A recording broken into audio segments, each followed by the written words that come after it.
পৃথিবীর সবচেয়ে কাছে চলে আসবে চাঁদ। 2025 সালের প্রথম সুপারমুন দেখা যাবে আগামী 7 অক্টোবর। বাংলাদেশ থেকে সরাসরি এই মনোমুগ্ধকর দৃশ্য উপভোগ করা যাবে। জ্যোতির্বিদদের ভাষায় এই সুপারমুনকে বলা হয় হারভেস্ট মুন, যা প্রতি বছর শরৎ ঋতুর শুরুতে দেখা যায়। দেখতে এই সুপারমুন সাধারণ পূর্ণিমার তুলনায় অনেক উজ্জ্বল এবং বড়।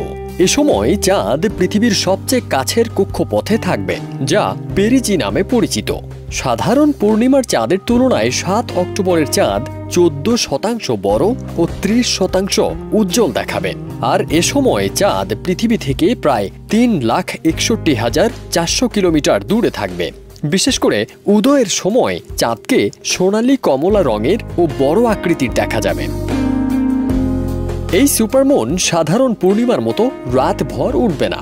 হারভেস্ট মুনের সময় অনেক দ্রুত চাঁদ ওঠে এবং একাধিক রাত ধরে আকাশে দৃশ্যমান থাকে। প্রাচীনকালে কৃষকরা ফসল কাটার সময় রাতেও চাঁদের আলোয় কাজ করতেন, তাই এই চাঁদকে হারভেস্ট মুন বলা হয়।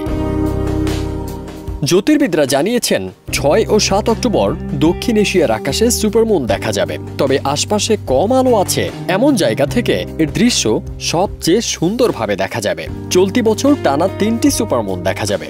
এর পরের দুটি হবে 5 নভেম্বর ও 5 ডিসেম্বর এবং পরবর্তী সুপারমুন ঘটবে 2026 সালের জানুয়ারির শুরুতে। জ্যোতির্বিদদের ব্যাখ্যা অনুযায়ী চাঁদ পৃথিবীর কাছাকাছি চলে এলে তখন সুপারমুন হয়। কাছে আসার কারণে এটি বড় আর উজ্জ্বল দেখায়। সুপারমুনের কারণে পৃথিবীর আবহাওয়ায় আলাদা প্রভাব পড়ে। যারা এই সুপারমুন দেখবেন তারা শুধু একটি অসাধারণ দৃশ্যই দেখবেন না, বরং প্রকৃতির এক রহস্যময় খেলা এবং মানুষের ইতিহাসের সঙ্গে চাঁদের সম্পর্ককেও অনুভব করবেন।